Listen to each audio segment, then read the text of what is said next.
Hey, happy Wednesday. So, I really had no intention of popping on here live today. Well, this early in the day. Look, I showered, I ate, worked out, and I cleaned out my garage all before 12 o'clock. The power of planning.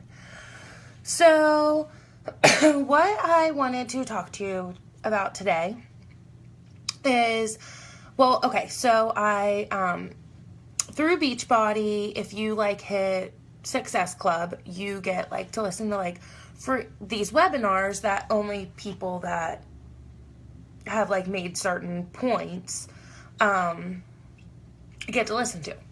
So I hit that for December. So I was cleaning out my garage, and at 11 o'clock I was like, I really want to pop on this webinar. I don't know, maybe it'll be good, maybe it won't. Let's see. So I hopped on the webinar, and it was Elizabeth Gilbert who wrote the book Eat, Pray, Love. Actually, that is I'm putting that on my list for my personal development. But what I wanted to talk about is she says, okay, so spiritually speaking, when you get saved as a Christian, you're born again. Spiritually, you're born again because you've accepted Christ as your Lord and Savior. So for that aspect of it, it really resonated deep with me because truly, and it talks about a lot in the Bible how your old self is dead and gone, and that person is no longer that. And when I started this fitness journey, a lot of you that are on here right now and that have known me and I like to call it my past life because it is my past life. That's no longer the person that I am anymore. This girl, I was a girl, I wasn't a woman yet. I was a girl who was lost and had a broken heart, and I was trying to use alcohol and food and Ativan and wine and boys, not even men, boys to fill that for so long, and it got me on this really dark path of life. And I've always incorporated exercise. Oh, I need a bobby pin. Exercise in my life because it had this positive meaning to it with me. The positive meaning was I started working out at such a young age that I always knew that I felt good. I felt better about myself. I loved myself more. I don't even know that I really loved myself even at the time of that, but I always felt better when I was exercising. So it was a very positive thing for me. Always when I would hit the play button, I was very into at-home workouts. And even when I did go to the gym, it was always a very positive experience. My only negative experiences I had with the gym is if I wasn't taking a class, I really didn't know what I was doing there at that point in time. So let's fast forward. During that webinar, she was like, have you been born again to find your own identity?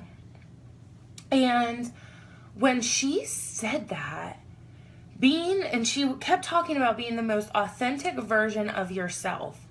And that resonated so deep with me because you can make a choice at any time in your life to be what you always wanted to be, I don't want to say a redo because I think that everything in our life is, if I wouldn't have went through all of those things that I went to, I would have never went to therapy. I would have never found this home church that I went to. I would have never had this awesome relationship that I do now with my husband. And I do believe that all of these things fall into place.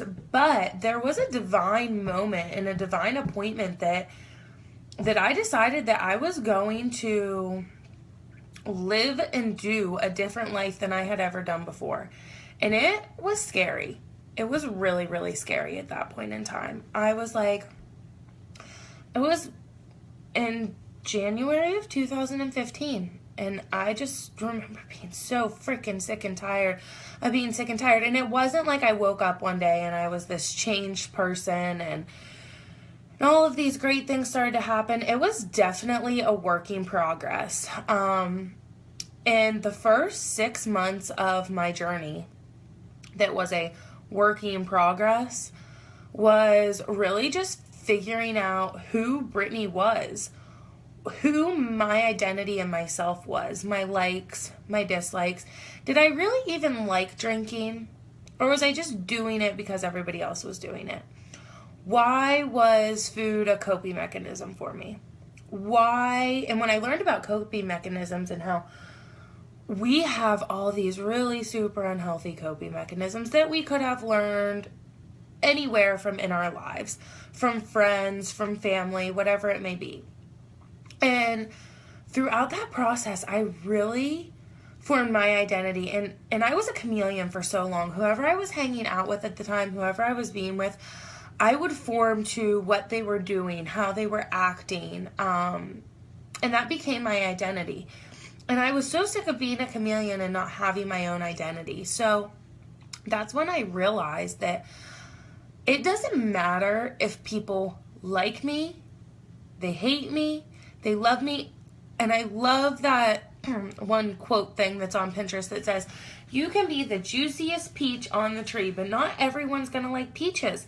And that's the thing. At the end of the day, like, we fear this rejection and this accountability so much, but we're constantly being rejected in the world. Like, not everybody's going to love us. Not everybody's going to want to be on our team. Not everybody's going to want you to be on their team. Not everybody's you're going to click with every single person.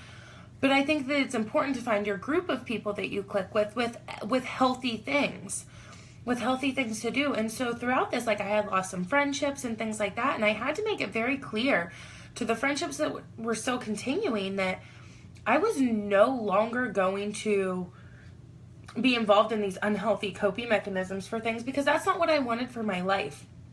So I think this is a little more on the spiritual, soulful side of things. What I'm talking about today is what the life that you're living right now is. Every day you're waking up and you have this passion, you set your soul on fire. And yes, like, we all have to have a job to have income. We all have to do certain things, but is what you're doing, is that making a difference in your life? Is it bettering you as a person? And she said this really other awesome thing. She's like, I forget who she was talking to, someone. She's like, well, I don't have time for that. And she's like, okay, so I want you to cancel your cable. She was like, why? She's like, because you have time to watch The Sopranos and you can tell me every story about them, but you can't tell me your story.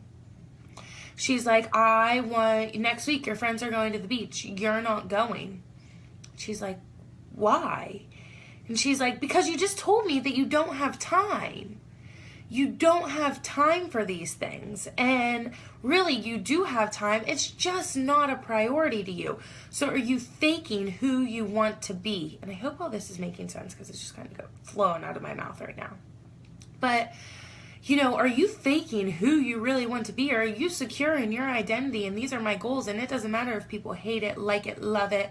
You lose people along the way, because were those people ever meant to be in your life if you lost them along the way when you were doing better for yourself and bettering yourself? And I do believe that we are meant for so much more, and we are meant to help each other, and we aren't meant to keep these kept secrets or these things that we've learned in life to ourselves, that we're supposed to share them with others and help others and serve others. And you guys know who have been with me since my first challenge group. I mean, my full purpose in life is to serve people, and I don't care if I don't make a dime from that, because at the end of the day, like, a house is just a house. Things are just things. I mean, but when you're 80 years old, 90 years old, and if you live over 100, go girl, go. But when you're laying there, and this is such a morbid thing to think about, but I was thinking about it today, like, when I'm laying there, the people that came in and out of my life, am I really going to be thinking about them or what I did in my life and what accomplishments, and not accomplishments that the media tells us is an accomplishment. Not having this amazing weight loss transformation, because for me, when I post my pictures, it's not about a weight loss transformation. It's a soulful transformation. And that's the business that I want to be in. I want to be in the business of helping people be their best selves. And I might be annoying and I might push a little too much, but you know what? I'm okay with that, because at the end of the day, if they're living their best life 3 years from now and they're like, it's because somebody pushed me. Because I know a lot of times in my life I was pushed and I didn't want to be pushed and I wasn't ready to be pushed. And somebody kept pushing me and I was like, I'm so glad they pushed me. I'm so glad. And even in the turmoil and even in the times where you're just in this trial or this tribulation and you feel like you've hit rock bottom. And I love rock bottom. It's funny. I love rock bottom. It's a really shitty place to be in, but I love it because that's the only place you have is to go is up and to grow as a person and to learn as a person. And that's why, like, when I tell people to do personal development, like, what are you doing with your life day in and day out? Like, somebody that's raising their children, you're raising other human beings. Like, I think that we take that really lightly sometimes, but it's a really intense thing. Like, literally, you are raising another human being to be an active member in this society. That's a big freaking job. Like, that's a huge job. But what is the example that you're setting for them? You know, because we complain about these delinquents and things like that. But that could happen to anyone. I mean, truly, you could be the best parent in the world and your child could end up, like, being in prison forever. I mean, shit happens in life. People find their tribes and their identity and they do crazy things and we make mistakes and you know, I really just have come down to this part where, is there an answer to everything? No. Is there tools that work? Yes. Are there things that work for us? Yes. Are there things that don't work for us? Yes. And in that journey of figuring out what works for you, there's people that want to help you. So don't close yourself off to those people that want better for you. Because for some reason we're so drawn to somebody that doesn't want the best for us. You know, we're so drawn to that misery loves company. And I do truly believe that we are drawn to that a lot. And we want to listen to these people talking about positivity and life but we sometimes get drawn into this negativeness and we get caught up in the gossip and we get caught up in this miserableness because we're venting and when we've had a bad day, we're venting and we want somebody to understand us and get us, because I don't believe that we were ever meant to be alone here on this earth, and we were supposed to be here for fellowship. And through all of that, like, we still tend to box ourselves up, put the walls up, put the walls up, put the walls up. But if you never take that risk in life, that true risk, like if you never make yourself accountable, if you never push forward to that next level, how are you ever going to grow and change and evolve and be somebody that you always wanted to be? And I think a lot of people think, well, it's too late for me. It's too late for me. Because I think sometimes, like, people start their business at 18 years old. Like, I'm 27, and I know anybody that's 50 and over is, like, rolling their eyes at me right now. But that doesn't mean for 1 minute, that doesn't mean for 1 minute that I don't have those thoughts and those thoughts aren't valid thoughts and that's not my truth. That I think, like, am I like 9 years too late on jumping, 8 years too late on jumping on this bus? Like, am I going to be like 50 by the time I'm actually successful and I've built what I wanted to build? And whatever your thoughts are from that, I do believe that it's never too late to start over, to regain and grab your life and do what you always were passionate about doing. And, you know, fear holds us back in a lot of things. And I think when we fight the fear engulfs us even more instead of just pushing through the fear. So, you know, to relate it to this journey, maybe you think that you work out one day. You're like, that was hard. That was really hard, because I was having those feelings back in July. I was doing a workout. I was doing like a side plank and wanted to move my leg in some direction. And I was like, this is hard. But then this thought at that exact time came in. If I don't keep practicing this, I'll never be able to do it. So I'm going to keep practicing, and I'm going to keep practicing, and I'm going to keep practicing until I can do it. And I was doing the side plank yesterday in the ab video. And I was like, I feel it. I'm doing it. I'm doing it. Now, yes, did it take me 3 months to do it? Absolutely. It took me really 3 months to get there. And that wasn't practicing the side plank over and over. It was practicing other core moves. Core to Force was a great workout to really strengthen my core. I really loved that workout. I didn't love that it was 45 minutes, but some of the videos, but I really did love that workout to strengthen my core. But I think, you know, we get so overwhelmed with so many things sometimes. We get so overwhelmed with, we're not good at it the first time we do it. Well, no shit. Do you think a little kid that writes for the first time is good at it? But we call it a masterpiece and we're so proud of them. We're like, you did such a great job. But yet as adults, we get so down on ourselves for not doing it right the first time or not being perfect. And I think that we need to take this perspective mindset that's right here of you're not enough, you didn't do good enough, you can't do this, and really do this and move over here and say, I did it. I did it, and I'm going to keep doing it every single day until I really get it.